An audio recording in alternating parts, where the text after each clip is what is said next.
देखिए अब हम लोग पढ़ेंगे इकोनॉमिक चेंज, ठीक है, जो हमारे अर्थव्यवस्था में चेंज आई, हम लोग अब वो चीज को पढ़ने जा रहे हैं। आता है कि the most important development in the economic sphere came about in the revenue system. कर के क्षेत्र में हम लोगों का जो कर था, क्या था, हम लोगों का जो कर था वो बढ़ा दिया गया। कब? तो ब्रिटेन के समय में कर को क्या किया गया? बढ़ाया गया। उससे पहले कर ऐसा नहीं है था, पढ़ो सम्राट अशोक के बारे में, कर कम था लेकिन सम्राट अशोक कार्य ज्यादा करते थे, जगह जगह रोड पे वृक्ष लगवाए, कुआं खुदवाए, बैठने के लिए चबूतरा बनवाए। तो ऐसा बात नहीं कर था, नहीं था, लेकिन उतना हाई रेटेड हम लोगों को रेवेन्यू पे करना नहीं पड़ता था। तो अब आता है कि जनरली जो मेन चेंज दिखा हम लोगों को, कहाँ दिखा? रेवेन्यू में। मेन यही मार खा गया, रेवेन्यू बढ़ाया। रेवेन्यू किसका बढ़ाया बउआ? फार्मर का, किसान का। और तो हम लोग जान रहे हैं कि भारत की बहुत बड़ी अर्थव्यवस्था ये डायरेक्ट एग्रीकल्चर पे डिपेंडेंट है। भारत एक कृषि प्रधान देश है। अगर कृषि प्रधान देश है मतलब किसानों की संख्या यहाँ ज्यादा है, और किसानों की संख्या ज्यादा है मतलब तुम पढ़े होगे राजनीति में कि जिसको बहुमत है उसी की सरकार बनेगी। तो किसान ज्यादा है, तुम उसी को उकसाओगे तो कुछ ना कुछ तो चेंज तुमको देखने के लिए मिलेगा। आज मोदी जी के द्वारा तीन कानून लाया गया था, कृषि कानून लाया गया था। कुछ दिन पहले देखता होगा कि बहुत न्यूज फैला था कि दिल्ली एनसीआर में तुम्हारा पानी का बुहा चलाया जा रहा है, किसान उसान पंजाब के। तो कृषि कानून लाया गया था क्योंकि मेजोरिटीज्म पंजाब में, हरियाणा में कृषि का क्षेत्र पाया जाता है, किसान लोग पाए जाते हैं। तो वो कानून उनको बढ़िया नहीं लगा, अंततः वो कृषि कानून क्या करना पड़ा?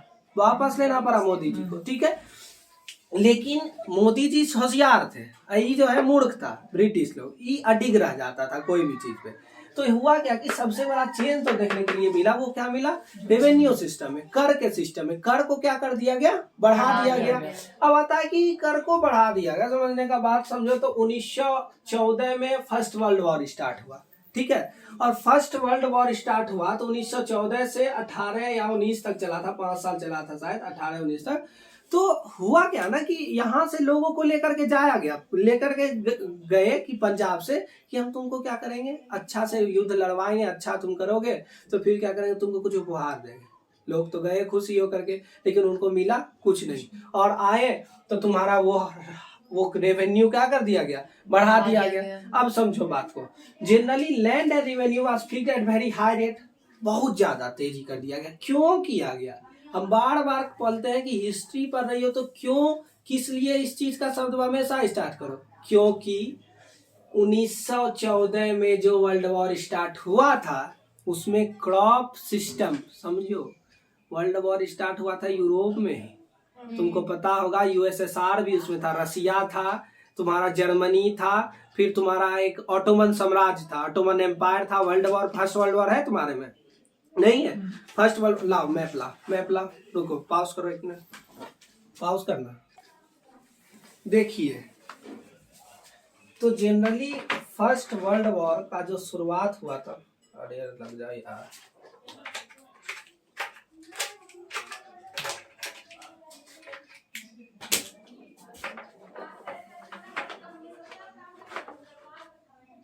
फर्स्ट वर्ल्ड वॉर जो स्टार्ट हुआ था वो जनरली यहाँ से हुआ था। ये यूरोपियन कंट्रीज है। आज अभी भी जो वॉर स्टार्ट हुआ है रसिया और यूक्रेन में, तो रसिया कहाँ है? ये रसिया तो अपना अलग यूरेशिया बनाता है महाद्वीप है। तो एक तो अरे भैया यूक्रेन, रसिया, रूस एक ही है, ठीक। तो ये तुम्हारा यूरोप, देखो लिख रहा है यूरोप। तो यूरोप में ही देखो यहाँ पर तुम्हारा क्या दिख रहा है? संयुक्त राज्य ऑफ आयरलैंड दिख रहा है। ये देख लो इंग्लैंड यहाँ पर दिख रहा है तुमको, यहाँ पर इंग्लैंड ही तो है, यूनाइटेड किंगडम। इंग्लैंड 4 देशों से मिलकर, इंग्लैंड बोलते हैं, यूके, यूनाइटेड किंगडम 4 देशों से मिलकर के बना है। इंग्लैंड, वेल्स, और यहाँ पर तुम्हारा वेल्स है, इंग्लैंड है, स्कॉटलैंड है और नॉर्थर्न आयरलैंड है। 4 गो हुआ ना, नॉर्थर्न आयरलैंड, इंग्लैंड, वेल्स और एक तुम्हारा स्कॉटलैंड। तो यूके 4 देशों से मिलकर के बना है। तो यूके यहीं पर है। अब समझो, यहाँ पर जब प्रथम वर्ल्ड वॉर स्टार्ट हुआ, फर्स्ट वर्ल्ड वॉर स्टार्ट हुआ, तो ये जो क्षेत्र तुमको तुर्की दिख रहा है, तुर्की यहाँ पे, ये तुर्की बहुत बड़े ऑटोमन साम्राज्य का यहाँ पर वो था, मतलब ऑटोमन साम्राज्य वहां पर देखते थे। तो जो ऑटोमन साम्राज्य का देख रेख था वो बहुत बड़ा तक फैला हुआ था। ये जो छोटा छोटा तुमको डिवाइडेड दिख रहा होगा, इसको हम लोग कहते थे बाल्कन कंट्रीज, ठीक है। तो ये जो बाल्कन कंट्रीज है, यह ऑटोमन साम्राज्य के हाथ में था। अब वर्ल्ड वॉर स्टार्ट क्यों हुआ था दरअसल, देखो कैसे बताएं, मेरे पास तो डिजिटल वो तुमको एक मिनट, यहाँ पर अगर देखो तुम तो रसिया यूक्रेन में ही था उस टाइम, यूक्रेन रसिया में ही था। ये जो काला सागर तुमको दिख रहा है, काला सागर यहाँ पर देखो खड़ा होकर के दिख रहा है, ब्लैक सी, काला सागर, काला सागर के बीच में यहाँ पर एक जगह है, ये जो तुर्की लिखा हुआ है ना, यहाँ पर एक पुल है जिसको अभी यूक्रेन के द्वारा ध्वस्त कर दिया गया। नहीं, यूक्रेन वाला पुल तो यहीं पर क्रीमिया वाला। तो ये पुल जो है असल में हुआ क्या कि यहाँ पर एक देश थी, वो शायद जर्मनी थी या फ्रांस था, जर्मनी ही था शायद या इटली, ये बोला कि हमको मतलब जनरली इसका कुछ अधिकार, ये जो ऑटोमन साम्राज्य था जबरदस्ती कुछ देश को अपने में मिला लिया था। इससे जो यूरोपियन कंट्री थी ये बौखला गई थी और उससे वो देश छीनना चाहती थी, वो टेरिटरीज छीनना चाहती थी। तो ये रसिया देखो उस टाइम में भी पावरफुल कंट्री था, रसिया उस टाइम भी पावरफुल था, अभी भी पावरफुल है। तो ये तो बेचारा छोटा छाता गया रसिया के पास कि ऐसा है, हम उस पर हमला करेंगे, तुम उसका साथ नहीं देना। बोला ठीक है नहीं देंगे, ऐसा करना तुम जो पुलवा है हमको दे देना। क्यों? क्योंकि यहाँ से अगर देखो तो यहाँ पर एक स्वेज कनाल है, नाम सुनिए स्वेज कनाल का, स्वेज कनाल सर्च करना, स्वेज कनाल मानव निर्मित कनाल है। देखो यहाँ से कोई चीज अगर जाएगी इस साइड में यूके में तो उसको इतना घूम करके जाना पड़ता ना, उसके लिए यहाँ पर एक इस रास्ते से स्वेज कनाल बनाया गया जो यहाँ पर भूमध्य सागर में निकल करके फिर काला सागर में जाता है। और काले सागर में जाने के बाद अगर सही में देखो तो रशियन फेडरेशन यहाँ तक है, रूस, तो रशिया के पास तो सामान आराम से पहुंच जाएगा। तो चूंकि भारत और कोई भी कंट्री जो ईस्टर्न कंट्री थी, हम लोग पूरब में है जी, ये वेस्टर्न है, ईस्टर्न जो कंट्री थी वहां पर सभी चीजों का लगभग भंडार था। आज देखोगे गुजरात में गोमेद, तुम खाना ही देख लो ना, गेहूं तेहूं सब कहाँ से बनाते हैं, भारत इधर से। तो यहाँ से जाने के लिए बोला ऐसा है कि ये पुल हमको दे दो, ठीक है, जा तुम ये पुल हमको दे दो। तो यहीं से धीरे धीरे तुम्हारा, ऐसे तो डीप हम फर्स्ट वर्ल्ड वॉर लेके गए नहीं है, अगर बोलोगे तो किसी एक दिन फर्स्ट वर्ल्ड वॉर डीप में हम पढ़ा देंगे, ठीक, तब समझ में आएगा। तो डीप में जब जाओगे तो तुमको पता चलेगा कि कुछ दो तरह का मामला बन रहा था। तो यहाँ से जब वर्ल्ड वॉर स्टार्ट हुआ तो वर्ल्ड वॉर स्टार्ट होने के बाद अब समझो ये यूरोपियन कंट्री है, यहाँ का क्रॉप खत्म हो गया, वहां के क्रॉप जो एग्रीकल्चर सेक्टर पे काफी ज्यादा असर पड़ा। क्यों पड़ा? तुम्हारा मिलिट्री कम होगा, तुम किसको लेकर के जाओगे? किसान को ना, और किसान को ही लेके चल जाओगे, तुम्हारा क्रॉप क्या हो जाएगा, खराब हो जाएगा। या तुम बम विस्फोट कर रहे हो किसी चीज पे तो उसका जो गोला बारूद है तो उसका भी तो असर पड़ता है, उसके कारण यहाँ का एग्रीकल्चर सेक्टर बिगड़ गया। अब ये जो यूरोप यहाँ पर है ये चाह रहा था कि भारत से ही हम सारा सामान लेकर के जाएं, और जाता भी था। तो इसी वजह से अब यूरोप है यहाँ पर, अब पावर बन रहा है, धीरे धीरे जनरेट कर रहा है। तो पावर जब बन रहा है तो ये चाह रहा था कि हम क्या करें ना, कि पूरे भारत में जितना अनाज उपज रहा है हम भारत से सब अनाज को ले जाकर के यहाँ पर बेचें। अब अनाज है, फर्टिलिटी रेट उसका धीरे धीरे तो कमेगा किसी लैंड का, तो उसके लिए वो जबरदस्ती टैक्स भी बढ़ा दिए। और जब उसको मिलने नहीं लगा, नहीं बोलता कि खिसियाल बिल्ली खंबा नोचे, कुछ नहीं मिल रहा है तो कुछ करते रहो, तो वही किया वो।